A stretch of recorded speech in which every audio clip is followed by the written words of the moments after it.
में पेड़ों को काट कर जलाना और उनकी राख को बिखेरना, 2-3 साल 5 साल तक खेती बाड़ी करना और जमीन कमजोर हो जाए तो छोड़कर अगली जगह पर चले जाना, इसे कहते हैं स्थानांतरित।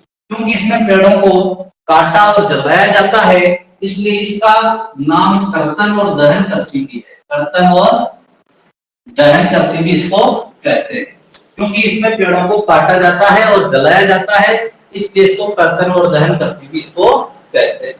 स्थानांतरित कृषि की बात करें तो विश्व के कई भागों में की जाती है। जो प्राचीन काल से जंगलों में जो जनजातियां रहती थी, वहां सब जगह इस प्रकार की कृषि की जाती है। और इस तरह से स्थानांतरित कृषि को कर्तन दहन कृषि भी कहते हैं। विश्व के अनेक देशों में इसके अलग अलग नाम है। पूछा जाता है एग्जाम्स में, छोटे छोटे क्वेश्चन आते हैं कि स्थानांतरित कृषि को फला देश में किस नाम से जानते हैं। तो स्थानांतरित कृषि के यानी देशों में स्थानांतरित कृषि के अनेक देशों में या अन्य देशों में नाम भिन्न भिन्न नामों से जानते हैं इसको अनेक देशों में। तो इनके नामों का जो मैं आपको एक बना देता हूं चार्ट यहाँ पे, यही लिख देता हूं मैं नीचे। इसको लद्दाख बोलते हैं, लद्दाख इंडोनेशिया में। इंडोनेशिया में इसको इंडोनेशिया और मलेशिया दो देश हैं। इंडोनेशिया और मलेशिया दोनों में इसको क्या बोलते हैं? लद्दाख। नाम याद रखेंगे, लद्दाख, ठीक है। और जबकि थाईलैंड में इसको तमराई बोलते हैं। तमराई, तमराई कहां पर बोलते हैं? थाईलैंड में, याद कर लेना है। थाईलैंड में इसको तमराई बोलते हैं, जबकि कोनुको बोलते हैं इसको वेनेजुएला में, कोनुको, वेनेजुएला में। वेनेजुएला में इसको कोनुको बोलते हैं, जबकि मिल्पा बोलते हैं इसको मेक्सिको। मिल्पा, मिल्पा कहते हैं इसको मेक्सिको और अमेरिका। मेक्सिको और अमेरिका दोनों जगह क्या बोलते हैं इसको? मिल्पा, ठीक है। मैं और आगे लिखने के लिए यहां मिटा देता हूं। अभी अपना स्थानांतरित कृषि ही चल रहा है। जबकि इसको श्रीलंका में बोलते हैं चेना। चेना कहां कहते हैं इसको? श्रीलंका में। पूर्वी भारत में इसको जूमिंग कहते हैं। पूर्वी भारत में इसको जूमिंग कहते हैं। जूमिंग, झूमिंग की कृषि कहते हैं। पूर्वी भारत में इसको झूमिंग कहते हैं, जबकि वियतनाम में इसको रे कहते हैं। रे, ओनली रे। रे कहां कहते हैं इसको? वियतनाम। वियतनाम में इसको रे कहते हैं। वियतनाम में इसको रे कहते हैं, जबकि इसको ब्राजील में रोका कहते हैं। में रोका, रोका कहते हैं ब्राजील। कुछ नाम आपकी किताब में दे रखे हैं और कुछ आपको इनमें से नहीं मिलेंगे, लेकिन विश्व के अनेक देशों में इनके अलावा भी और कई देशों में इनके अलग अलग नाम है। विश्व के अलग अलग भागों में स्थानांतरित कृषि के अलग अलग नाम है, जो भी आपको याद रखने हैं। चाहे तो आप इनकी लिस्ट बना लें। फिर कह रहा हूं मैं, स्थानांतरित कृषि के अन्य देशों में अलग अलग नाम है। जैसे इंडोनेशिया और मलेशिया में इसको लद्दाख कहते हैं, थाईलैंड में इसको तमराई कहते हैं, वेनेजुएला में इसको कोनुको कहते हैं, मेक्सिको और अमेरिका में इसको मिल्पा कहते हैं, जबकि श्रीलंका में इसको चेना कहते हैं। पूर्वी भारत में इसको जूमिंग कहते हैं, जबकि वियतनाम में इसको रे कहते हैं। ब्राजील में इसको रोका कहते हैं। ये तो हुई विश्व की बात है। अच्छा, भारत में भी अलग अलग राज्यों में इसके अलग अलग नाम है। मैं क्या कह रहा हूं, भारत के अलग अलग राज्यों में इसके अलग अलग नाम है। इसका स्क्रीनशॉट ले लेंगे और आप बुक में उतार लेंगे अच्छी तरह से। अब मैं आगे बढ़ रहा हूं यहां से।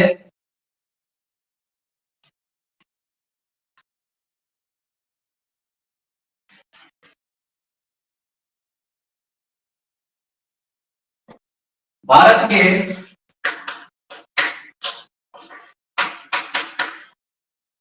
विभिन्न राज्यों में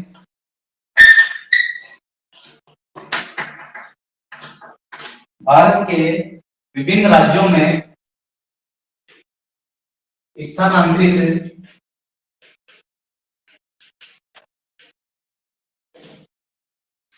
कृषि के नाम। भारत के अलग अलग राज्यों में भी इसके अलग अलग नाम है अपनी अपनी भाषा के हिसाब से। जैसा कि मैंने बताया पूर्वी भारत के राज्यों में तो क्या कहते हैं इसको, पूर्वी भारत में तो इसको क्या कहते हैं, झूमिंग कहते हैं, झूमिंग कृषि, झूमिंग कृषि। पूर्वी भारत के राज्यों में इसको झूमिंग कृषि कहते हैं, जबकि राजस्थान में इसको वालरा कहते हैं। राजस्थान में इसको वालरा कहते हैं, वालरा या दीपा, वालरा या दीपा राजस्थान में कहते हैं। राजस्थान में, दक्षिणी राजस्थान में की जाती है इस प्रकार की कृषि डूंगर को बांसवाड़ा। राजस्थान में वालरा या दीपा कहते हैं, जबकि मध्य प्रदेश में इसको वेपर, वेपर या दहिया कहते हैं, वेपर या दहिया कहते हैं। कहां पर, मध्य प्रदेश में। जबकि इसको उड़ीसा में कमान या बिंगा कहते हैं, कमान, कमान या बिंगा। कहां पर कहेंगे, उड़ीसा, उड़ीसा में इसको कमान या बिंगा कहते हैं, जबकि तमिलनाडु में इसको जारा कहते हैं, तमिलनाडु में इसको जारा कहते हैं, तमिलनाडु, तमिलनाडु में इसको जारा कहते हैं। जबकि कुमारी कहते हैं, हमें यहाँ लिख देता हूं आगे, कुमारी, कुमारी कहते हैं इसको केरला में। जबकि जबकि कोंडू कहते हैं इसको आंध्र प्रदेश में, कोंडू, कोंडू कहते हैं इसको आंध्र प्रदेश में। तो मैंने बताया कि विश्व के अलग अलग देशों में तो इसके अलग अलग नाम है ही है, लेकिन भारत के भी भिन्न भिन्न राज्यों में इसके अलग अलग नाम है। और ये नाम आपको क्लास के हिसाब से, किताब के हिसाब से तो याद रखना ही है। नेक्स्ट ईयर्स में, आगे आगामी भविष्य में आपको जब भी कंपटीशन दोगे, वहां बड़े बड़े कंपटीशनों में सवाल पूछे जाते हैं। मध्य प्रदेश में इसको किस नाम से जानते हैं, मेक्सिको में किस नाम से जानते हैं, इंडोनेशिया में किस नाम से जानते हैं। तो इस तरह से ये स्थानांतरित कृषि के विभिन्न देशों में अलग अलग नाम और भारत के विभिन्न राज्यों में अलग अलग नाम की मैंने चर्चा की है। और ये आप नोट्स के रूप में कॉपी में उतार लेंगे, बेहतर होगा।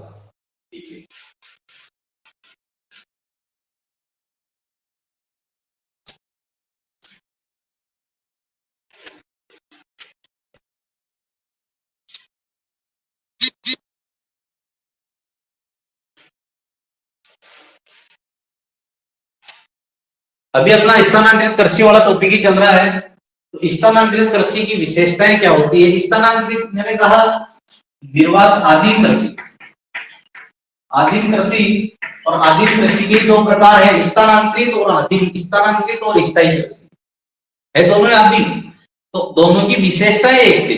तो आदिम कृषि की विशेषता मैं आपको बता देता हूं। स्थानांतरित कृषि और स्थायी कृषि में फर्क क्या है, ये आपको समझ में आ गया होगा। स्थानांतरित कृषि में स्थान बदल बदल कर कृषि की जाती है और आप स्थान बदलते नहीं है, एक ही जगह रह के करते हैं, लेकिन उसी ढंग से करते हैं, बस इतना सा फर्क है। तो इसकी विशेषताएं दोनों की कॉमन है। आदिम कृषि की विशेषता लिख रहा हूं मैं, खेत का आकार, खेत का आकार क्या होगा, छोटा होगा, क्योंकि वो जंगल साफ करके अपने आप खेत बनाते हैं। तो इतना लंबा चौड़ा खेत वो नहीं बनाते, क्योंकि उनको छोड़ना है वापस 2-3 साल 5 साल बाद। खेत का आकार छोटा होता है, ठीक है ना। काम कौन करते हैं, परिवार के लोग, है ना। कृषि कार्य, कृषि कार्य परिवार के सदस्यों द्वारा किया जाता है, किया जाता है। दूसरी बात, वो बाहर से मजदूर नहीं बुलाते इतने से काम के लिए। तीसरी बात, कृषि यंत्रों का उपयोग नहीं होता है। आधुनिक कृषि यंत्रों का उपयोग, कृषि यंत्रों का उपयोग नहीं होता, नहीं होता है। आधुनिक कृषि यंत्रों का उपयोग यहाँ पर नहीं किया जाता है।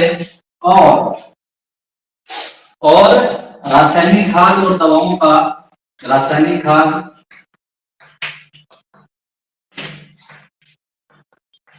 दवाएं और हाइब्रिड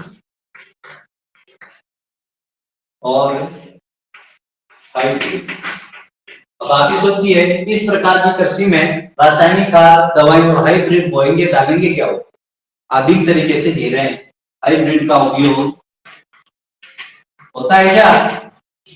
नहीं होता है, नहीं। बताओ, मानसून पर निर्भर रहेगी सिंचाई पर, तो निर्भरता किस पर रहेगी? मानसून पर निर्भरता रहेगी, सिंचाई का उपयोग नहीं होता है। मानसून